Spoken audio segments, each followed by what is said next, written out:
আমি জানি আপনাকে কখনো পাবো না। পৃথিবীতে অসম্ভব বলে যদি কিছু থেকে থাকে তা হবে আপনাকে পাওয়া। আপনাকে পাওয়া শুধু অসম্ভবই না, মৃত্যুর মতো চিরন্তন সত্যবাণী। আপনাকে পাওয়ার জন্য যতটুকু সময় আমি লড়াই করেছি, ঠিক ততটুকু সময় যদি আমি কেরিয়ার করার পেছনে ব্যয় করতাম, তাহলে হয়তো আপনাকে আমি হারাতাম না। আপনি আমার থেকে দূরত্ব বাড়ালেন, আমি কর্মচ্যুত হলাম। আচ্ছা, এই আপনিই তো বলতেন আমার জন্য জীবন পর্যন্ত দিতে পারবেন,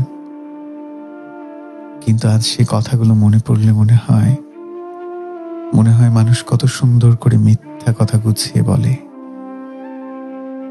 আমি তো আপনার জীবন চাইনি, শুধু চেয়েছিলাম সঙ্গে থাকতে। আমি চেয়েছিলাম নিঃশ্বাস ফোরানোর আগ পর্যন্ত আপনার পাশে থাকতে। নিঃশ্বাস ফোরানোর আগ পর্যন্ত আপনার পাশে থাকতে।